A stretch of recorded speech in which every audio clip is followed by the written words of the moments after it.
मैं मेरा अपना अनुभव बताता हूं। मैं जब नया नया मुख्यमंत्री बना तो ये जो आपको ट्रेनिंग दे रहे हैं ना अतुल, वो उस समय मुझे ट्रेनिंग दे रहे थे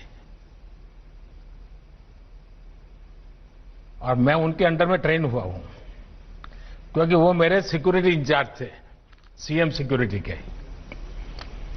तो एक दिन क्या हुआ, मुझे ये पुलिस तामझाम, मुझे मेंटली मैं फिट नहीं होता हूं, मुझे बड़ा अटपटा लगता है, लेकिन मजबूरन मुझे उसमें रहना पड़ता था।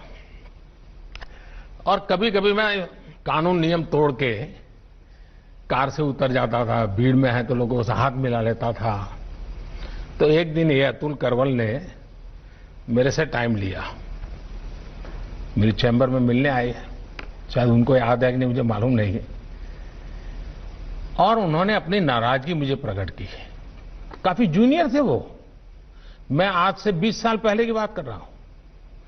उन्होंने अपने मुख्यमंत्री के सामने आंख में आंख मिला करके अपनी नाराजगी व्यक्त की।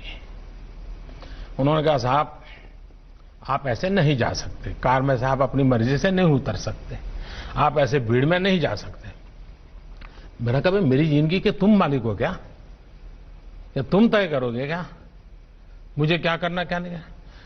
वो जरा भी हिले नहीं, मैं उसके सामने बोल रहा हूं आज, वो जरा भी हिले नहीं, डिगे नहीं। उन्होंने मुझे साहब कहा, साहब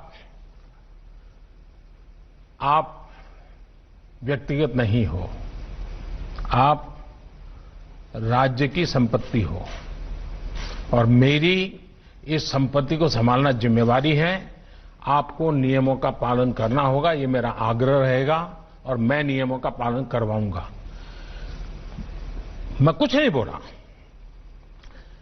लोकतंत्र का सम्मान भी था, जनप्रतिनिधि का सम्मान भी था, लेकिन अपनी ड्यूटी के संबंध में बहुत ही पोलाइट वर्ड में अपनी बात बताने का तरीका भी था।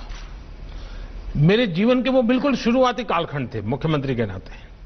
वो घटना आज भी मेरे मन पर स्थिर क्यों है? क्योंकि एक पुलिस अफसर ने जिस तरीके से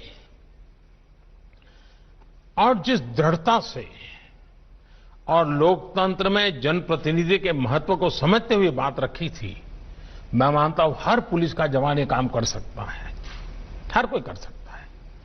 हमें इन बातों को देखना होगा। जय हिंद सर। थैंक यू भैया। सर 1 मिनट अगर हो तो मैं कुछ कहना चाहूंगा सर। सर आपने उस वाकये की याद की,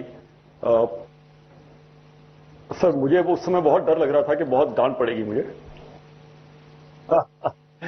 लेकिन आपने, आपकी समझ, आपका बड़प्पन कि आपने उसको इतनी उदारता से लिया, और मैंने उन समय में आपके साथ जो समय गुजरा सर, उस समय बहुत कुछ सीखा। छोटे से छोटे आदमी की, अदने से अदने आदमी की कैसे कदर करनी है, कैसे ध्यान रखना है, मैंने देखा और सीखा।